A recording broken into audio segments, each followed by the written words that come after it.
तो दोस्तों अगर आपके भी कैनन पिक्समा G770 या कोई अदर कैनन के प्रिंटर में आपको ये प्रॉब्लम आ रही है कि आपका मेंटेनेंस कार्टेज फिल एरर आ रहा है, जो मेरे प्रिंटर पे दिखाई दे रहा है, जो फोकस नहीं हो पा रहा और लेकिन और ग्रीन और ऑरेंज लाइट ब्लिंक कर रही है, तो इसका सॉल्यूशन क्या, आपको क्या करना पड़ेगा? इसका कोई सॉल्यूशन है भी कि आपको कुछ पैसा खर्चा ही करना पड़ेगा या किसी इंजीनियर को बुलाना पड़ेगा? तो ये देखते हैं इस वीडियो में। तो इसके लिए आपको बताऊँ तो क्या करना पड़ेगा। पीछे बैक प्रिंटर का ये एक स्क्रू होगा, इसको खोलिएगा और पीछे से हटाइए, लेट हट जाएगा ढक्कन एक, तो देखेंगे कि पूरा एक आपका एक अलग से पार्ट टाइप का है वो निकल सकता है। और यहाँ पे देख सकते हैं बहुत ज़्यादा धूल गंदगी ये सब देखते कितनी सारी जम गई है, मतलब बहुत टाइम से इसे खोला नहीं है तो इसलिए ऐसा हो रखा है। यहाँ पे गंदगी, कीड़े मकोड़े बहुत सारे पड़ रखे हैं। तो ये है आपका मेंटेनेंस कार्टेज, जहाँ पे आपका एक्स्ट्रा जो रिफिल होती है, इंक होती है जो इसमें जाती रहती है, जो इसके अंदर जो आपको ब्लैक ब्लैक दिख रहा है वो वाइट कलर का बिल्कुल थर्माकोल हो, थर्माकोल नहीं स्पंज कह सकते हैं, वो होता है जो कि अब्जॉर्ब करके पूरा ब्लैक हो जाता है, पूरा ब्लैक हो जाता है। अब इससे मैं आपको पूरा खोल के दिखाऊंगा कि कैसा इसका स्पंज हो गया है। इसके चारों तरफ आपको छोटे छोटे क्लिप दिखेंगे, आपको दिख रहे होंगे, तो इसको थोड़ा थोड़ा आपको अलग अलग करके थोड़ा निकाल करते करते आपको ये चारों तरफ से हर एक क्लिप को हटा देना है। ये करने से आपका ये पूरा अच्छे से निकल जाएगा। देख सकते हैं ये ऊपर का पार्ट निकल गया है। आप देख सकते हैं एक नहीं बहुत सारे थर्माकोल सॉरी कह रहा हूँ स्पंज, बहुत सारे स्पंज थे जो कि जैसे पूरे के पूरे ब्लैक हो चुके हैं। देख सकते हैं कितनी ज़्यादा इंक अब्जॉर्ब करी है। और ये ज़्यादातर क्यों होता है? क्योंकि आप दिन में ज़्यादा बार प्रिंटर ऑन ऑफ करते हैं इसलिए, या फिर इंक फ्लश करते हैं तब होता है। और मैंने पूरे स्पंज के इंक को पूरा पानी में बाल्टी में पूरा डाल के पूरा अच्छे से पूरा इंक अच्छे से निचोड़ दिया। तो उसके बाद उसकी हालत ये हो गई, हरा पीला हो गया काले से। तो सारा इसको निचोड़ दिया और मैंने इसे धूप में सुखा दिया और वापस इसे फिट कर दिया। तो क्या मैं इसको वापस यूज़ कर सकता हूँ बिना नया खरीदे? कर सकते हैं, लेकिन अपनी गारंटी पे मैं नहीं कह सकता है, क्योंकि शायद ये अच्छे से जॉब कर लिए तो शायद ये हो सकता है इसका अब्जॉर्प्शन क्षमता खत्म हो गई तो आप वापस ना कर सके, इसलिए गारंटी नहीं है कि काम करेगा कि नहीं करेगा। तो इसलिए मैं अब नया ले आया था। ये मेरे को करीबन 700 रुपये का पड़ा, 700 रुपये कैनन का मेंटेनेंस कार्टेज।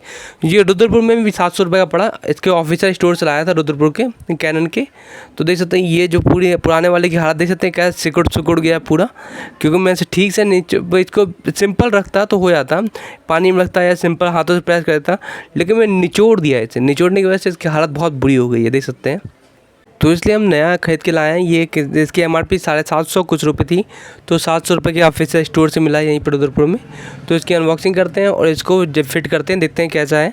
यहाँ पे यकीन मानिए हम किसी और चीज़ का पैसा नहीं दे रहे, सिर्फ स्पंज का रुपये दे रहे हैं हम। 700 रुपये मात्र स्पंज का है। अगर आपको एक्यूरेट यही स्पंज कहीं से मिले तो लेते आइए और लगा लीजिए, लेकिन एक्यूरेट यही वाला देख सकते हैं जो अजीब गरीब कितने शेप में है, घूम घूम के लगाया था। तो ये शेप में, इस शेप का मिल जाए तो बहुत अच्छी बात, लेकिन बहुत मिलेगा ही नहीं। मिल जाता तो बहुत अच्छी बात होती। ये प्लास्टिक का बाग हमें फालतू मिलना पड़ रहा है। तो इसके अनबॉक्स करते हैं और देखते हैं। तो इसके अंदर आपको कुछ मिलेगा नहीं ज़्यादा क्या, इसके अंदर एक आपको मेंटेनेंस कार्टेज मिलेगी, एक कुछ मैनुअल टाइप का मिलेगा और एक आपको एक पन्नी मिलेगी। देख सकते हैं ये वही स्पंज है जो कितना वाइट है, लेकिन फ्यूचर में आके ये भी ब्लैक हो जाएगा, पूरा एक इंक जो काला काला हो जाएगा। और देख सकते हैं ये जो आपको पन्नी मिली थी, ये पन्नी किस लिए मिली है आपको दिखाऊं तो ये पन्नी इसलिए मिली है क्योंकि मान लीजिए आपने पुराना जो भेजेंगे, पुराना जो निकालेंगे आप कार्टेज, आप ये पूरा कार्टेज का ये पूरा इसके अंदर स्पंज आप इसके अंदर इसे रख के डिस्पोज कर सकते हैं, फेंक सकते हैं, ताकि ये दो तरफ इंक ना फैले, इसलिए मिली है। और चलिए बाकी क्या करते हैं, इसको फिट करते हैं। तो वापस खोलते हैं पीछे का बॉक्स। देख सकते हैं पीछे का स्क्रू बहुत मोटा है, ये स्क्रू भी है पता नहीं क्या है। और इसका मेंटेनेंस कार्टेज निकालिए और इसकी जगह आपका नया वाला मेंटेनेंस कार्टेज को बस आप इंसर्ट करना और कुछ एक्स्ट्रा काम नहीं करना। और ये जो पीछे स्क्रू है, ये जो मेरे टाइम में तो मेरे केस में तो नहीं हिल रहा, आपके केस में हिल सकता है तो हो सकता है, क्योंकि मेरा पुराना वाला कार्टेज था, इसके पीछे का स्क्रू हिल रहा था, इसमें आवाज़ भी आ रही थी। नहीं हो सकता आपके केस में ना हिले। तो इसको सिर्फ इंसर्ट कर देना आराम से, और बड़े प्यार से इंसर्ट हो जाएगा और कोई दिक्कत नहीं होगी, इसे आराम से इंसर्ट हो गया।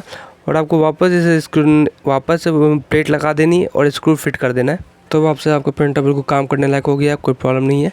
अब आपको वापस यूज़ करिए। अब आपको मेंटेनेंस कार्टेज का जो एरर हो रहा था, अब वो एरर शो नहीं होगा, क्योंकि मेंटेनेंस कार्टेज हमने चेंज कर दी, जो कि आपकी वापस से न्यू लगी है। तो फिर आपका जो रिफ़िल था वो ख़त्म, वापस रिफ़िल हो गया है। तो आपको एक प्रिंट निकाल के दिखाता हूँ मैं। तो मैं प्रिंटर को ऑन किया और यहाँ पर कोई एरर नहीं आया, सिंपल कैनन आया। और यहाँ पे सिंपल से कोई सिंपल विदाउट किसी चीज़ के मैं डायरेक्ट सिंपल फोटोकॉपी करके दिखाता हूँ। मैं सिंपल स्कैन किया, जेरोक्स किया और कुछ नहीं था, इसलिए कुछ नहीं आया, बस पैर से हो गया, कोई दिक्कत नहीं हुई, ना मेंटेनेंस रह गई। तो ये था वीडियो में। जय श्री राम।